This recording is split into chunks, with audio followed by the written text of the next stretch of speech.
آئیے ریل گاڑی میں بیٹھیں اور کوئٹے سے کلکتے تک چلیں۔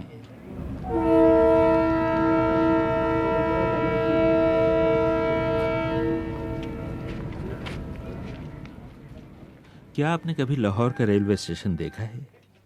اگر دیکھا ہے تو کبھی سوچا ہے کہ اسٹیشن کی عمارت بالکل قلعے جیسی ہے؟ اور کبھی یہ بھی سوچا ہے کہ لاہور ریلوے اسٹیشن کی عمارت قلعے جیسی کیوں ہے؟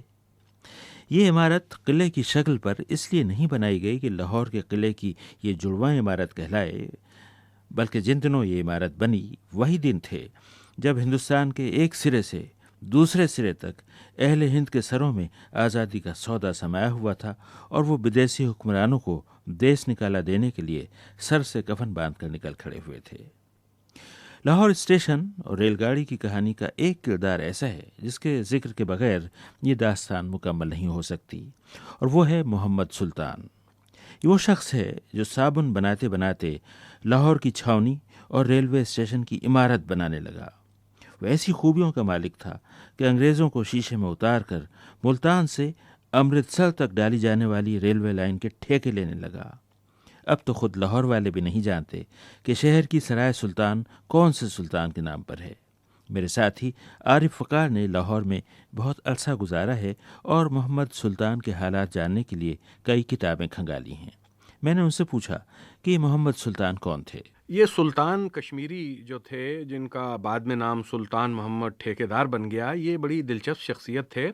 یہ اصل میں سکھوں کے زمانے میں جب پنجاب پہ سکھوں کی حکومت تھی تو یہ صابن بنانے کا کاروبار کیا کرتے تھے لاہور میں، اور پہلوانی کا شوق تھا، اور پہلوانی کی وجہ سے ذرا جانے مانے آدمی تھے۔ لیکن جب انگریز آئے تو انہوں نے اپنا وہ رسوخ جو پہلوانی کی نسبت انہیں ملا ہوا تھا اسے استعمال کرتے ہوئے انہوں نے انگریزوں سے ٹھیکے لینے شروع کر دیے، اور انگریزوں نے بھی دیکھا کہ بارسوخ آدمی ہے اور یہ ہر چیز جو ہے فوراً پیش کر دیتا ہے۔ تو سب سے پہلے 1850 میں جب لاہور چھاونی بن رہی تھی تو انہیں چھاونی میں بارکوں کا ٹھیکہ ملا، اس کے لیے اینٹیں وینٹیں لانے کا۔ تو انہوں نے وہ ہڑپا کے کھنڈرات میں سے اینٹیں منگانی شروع کر دیں، کوئی انہیں پوچھنے والا نہیں تھا چونکہ انگریزوں کی سرپرستی حاصل تھی، اور انگریز بڑے خوش تھے ان سے۔ اور اس کے بعد جب ریلوے لائن کی تعمیر شروع ہوئی تو اسی رسوخ کی وجہ سے جو چھاونی کی تعمیر کے دوران ان کی انگریزوں سے دوستی کی وجہ سے ان کو حاصل ہو گیا تھا، اسی کی بنا پہ انہیں لاہور کا اسٹیشن بنانے کا ٹھیکہ مل گیا، امرتسر کا اسٹیشن بنانے کا ٹھیکہ مل گیا، اور لاہور سے ملتان تک کی جو لائن بچھ رہی تھی اس کے لیے زمین ہموار کرنے، وہاں پہ بجری بچھانے، لکڑی کے تختے لانے، یعنی وہ کوئی 200 میل کا علاقہ جو تھا پوری لائن کا، وہ ان کے حوالے کر دیا گیا کہ یہ سب کچھ آپ سامان سپلائی کیجیے۔ تو اب انہوں نے سپلائی کرنا شروع کیا۔ اب وہ ان کو اینٹیں چاہیے، بجری چاہیے، تو کہاں سے لائیں؟ انہوں نے عمارتیں توڑوانی شروع کر دیں، اور عمارتیں بھی ایسی ایسی شاندار عمارتیں کہ جن کی بڑی تاریخی اہمیت تھی۔ مثلا دارا شکوہ کے جتنے محلات تھے وہاں، وہ سب انہوں نے راتوں رات گروا کے اس کی بنیاد میں سے پکی اینٹ نکال کے اس کی بجری کوٹ کے اور وہاں ریلوے لائن پہ بچھا دی۔ اسی طرح ستارہ بیگم کی مسجد جو کہ ساتھ مدرسہ بھی تھا جس میں حجرے بھی تھے، وہ بھی راتوں رات انہوں نے توڑوائی اور اس کی اینٹیں کوٹ کے وہاں بجری جو تھی وہ ریلوے لائن پہ بچھا دی، اور انگریزوں کی آشیرواد حاصل تھی اور پھر شاباش بھی حاصل ہو گئی اور رپورٹوں میں ان کا نام بھی آ گیا۔ تو یہ سلسلہ 1850 سے شروع ہوا اور 1862 تک یہ جو شخص تھا یہ انگریزوں کا منظور نظر رہا، ان کی ریلوے لائن کے لیے ہر طرح کا مال سپلائی کرتا رہا، لیکن اتنے بڑے بڑے ٹھیکے اس نے سنبھال لیے تھے کہ وہ اس سے چلانا مشکل ہو گئے، اور اس کی سمجھ میں نہیں آ رہا تھا کہ سپلائی کیسے کرے۔ تو انجینئرز نے شور مچانا شروع کر دیا، رپورٹیں ان کے خلاف لکھنی شروع کر دیں کہ یہ جناب سلطان محمد تو سامان نہیں پہنچا رہا۔ لہٰذا کہاں تو 1862 میں عروج کا یہ عالم تھا کہ لاہور میونسپل کمیٹی جب تشکیل ہوئی پہلی بار 1862 میں تو ان کو اعزازی طور پہ نامزد کر دیا گیا اس کمیٹی کے لیے، اور کہاں ایک ہی برس بعد 1863 میں یہ حال ہوا کہ تمام ٹھیکے ان سے ایک ایک ایک ایک کر کے واپس لیے جانے لگے، اور 1870 تک یہ بالکل کنگال ہو گئے، اور اس کے 5 سال بعد یہ بڑی قسم پرسی کے عالم میں مرے۔ تو یہ ہوئی محمد سلطان کی بات۔ ویسے یہ حقیقت ہے کہ ملتان سے لاہور تک ریلوے لائن بچھانے کے لیے جو پتھر درکار تھے وہ ہڑپا کے تاریخی ٹیلوں سے لائے گئے تھے۔ 1857 کے یہ وہی دن تھے جب بر صغیر کے طول و عرض میں ریلوے لائنیں ڈالی جا رہی تھیں اور تیزی سے ڈالی جا رہی تھیں۔ ہندوستان کے افق پر بغاوت کے اٹھتے ہوئے بادل پہلے ہی نظر آنے لگے تھے، اور حکمرانوں کی کوشش یہ تھی کہ ریل گاڑی چل جائے تاکہ فوجوں کو ایک جگہ سے دوسری جگہ تیزی سے پہنچانے کا بندوبست ہو جائے۔ وہ جو آزادی کی دھن میں مگن تھے، سندھ سے لے کر بہار اور مغربی بنگال تک اپنی بوسیدہ فرسودہ بھرمار رائفلیں اور تپنچے اٹھائے پھر رہے تھے اور بدیسی حکمرانوں پر فیر کر رہے تھے، لہٰذا ریلوے لائنیں ڈالنا مشکل ہوا جا رہا تھا۔ ان حالات میں لاہور کا ریلوے اسٹیشن بنا۔ عمارت کو باغیوں کے حملوں سے محفوظ رکھنے کے لیے قلعے کی طرح بنایا گیا۔ اس میں فصیلیں بھی تھیں، برج بھی تھے، رائفلیں اور توپیں داغنے کے لیے فصیلوں میں ریخیں بھی تھیں، غرض یہ کہ حملہ آور کو پرے رکھنے کے سارے انتظامات تھے۔ اس وقت اسٹیشن کے دونوں سروں پر لوہے کے بہت بڑے بڑے در بھی لگائے گئے تھے تاکہ اگر حملہ ہو تو اسٹیشن کو ہر طرف سے بند کر دیا جائے۔ راتوں کو بھی لاہور اسٹیشن کے دونوں آہنی گیٹ بند کر دیے جاتے تھے۔ ہاں، تو ریل گاڑی کا یہ سفر مجھے کوئٹہ سے یہاں لاہور تک لے آیا ہے۔ جس روز میں وہاں پہنچا کرکٹ کے عالمی کپ کا فائنل میچ ہونے والا تھا اور اہل لاہور سرشاری کے عالم میں سڑکوں پر گا رہے تھے اور باغوں میں دھمال ڈال رہے تھے۔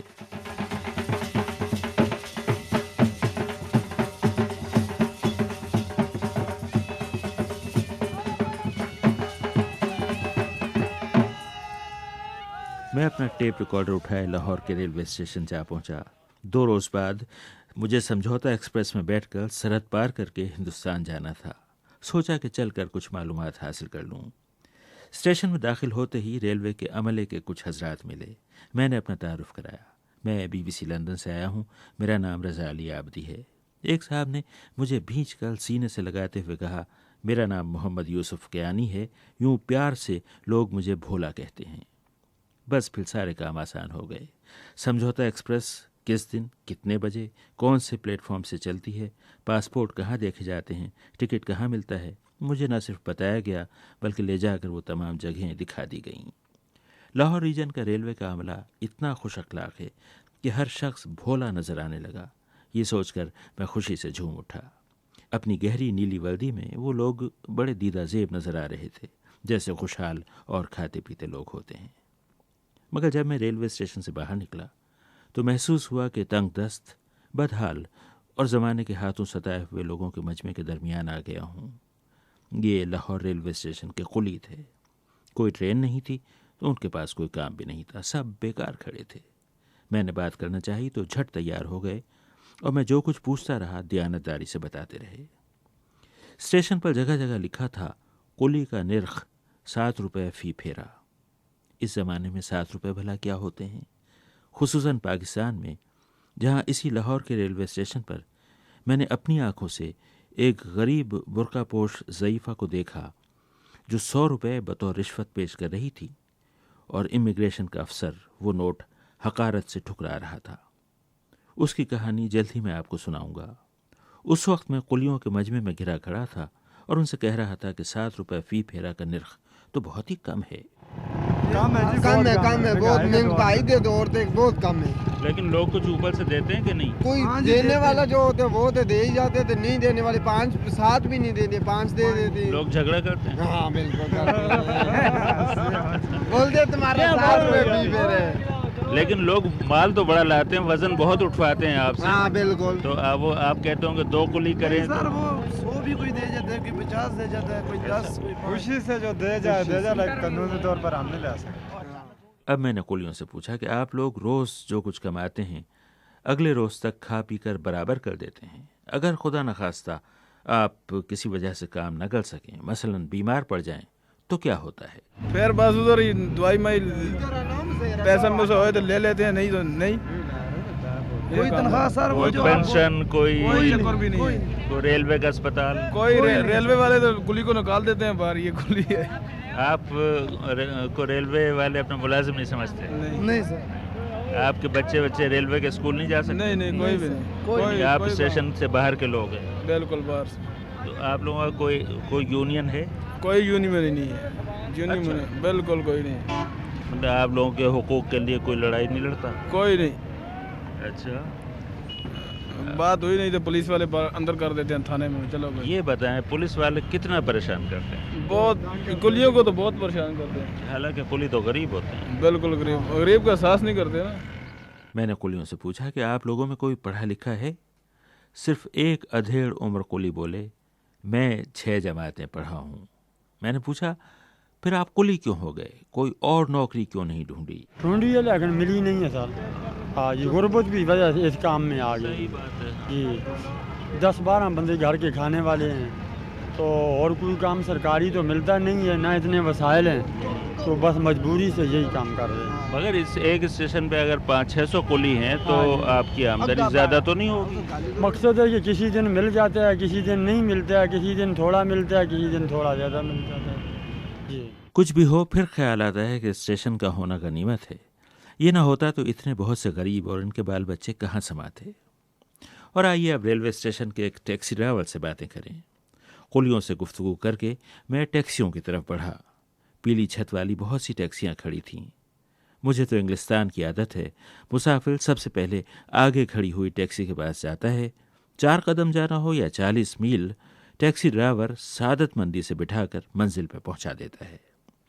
مگر اس روز لاہور کے اسٹیشن پر میں نے دیکھا کہ مجھے اپنی جانب آتا دیکھ کر ٹیکسی ڈرائیور انجان بن گئے اور دوسری طرف دیکھنے لگے. ایک بھلے مانس نے میری آنکھوں میں دیکھا اور مجھے اپنی ٹیکسی میں بٹھا لیا. ان کا نام محمد طفیل تھا. میں نے پوچھا کہ طفیل صاحب، یہ ٹیکسی ڈرائیور مجھے اپنی گاڑی میں بٹھانے سے گریز کیوں کر رہے تھے؟ طفیل صاحب نے ساری بات سمجھا دی. کہنے لگے کہ یہ ریلوے اسٹیشن کا ٹیکسی اسٹینڈ ہے. یہ لوگ ٹرین سے اترنے والے مسافروں کو بٹھاتے ہیں کیونکہ انہیں دور جانا ہوتا ہے، تھکے ہوئے ہوتے ہیں، منزل پہ پہنچنے کی جلدی ہوتی ہے، اس لیے منہ مانگا کرایہ دے دیتے ہیں. آپ ٹرین کے مسافر نہیں، آپ کوٹ پتلون پہنے ہوئے ہیں، اس لیے ڈرائیوروں کو اندازہ ہو گیا کہ آپ یہیں کہیں شہر میں جائیں گے اور یہ کہ آپ 40-50 روپے سے زیادہ کے مسافر نہیں. محمد طفیل کی اس وضاحت نے میرے ذہن کے بے شمار طبق روشن کر دیے. مجھے لوئر مال جانا تھا اور میں واقعی 40 روپے سے زیادہ کا مسافر نہیں تھا. میں نے محمد طفیل کا شکریہ ادا کیا اور کہا کہ آپ بہت اچھے آدمی ہیں. اس پر انہوں نے اپنا ایک واقعہ سنایا. ٹیکسی لاہور کی سڑکوں پر دوڑتی جا رہی تھی اور وہ اپنا واقعہ سناتے جا رہے تھے.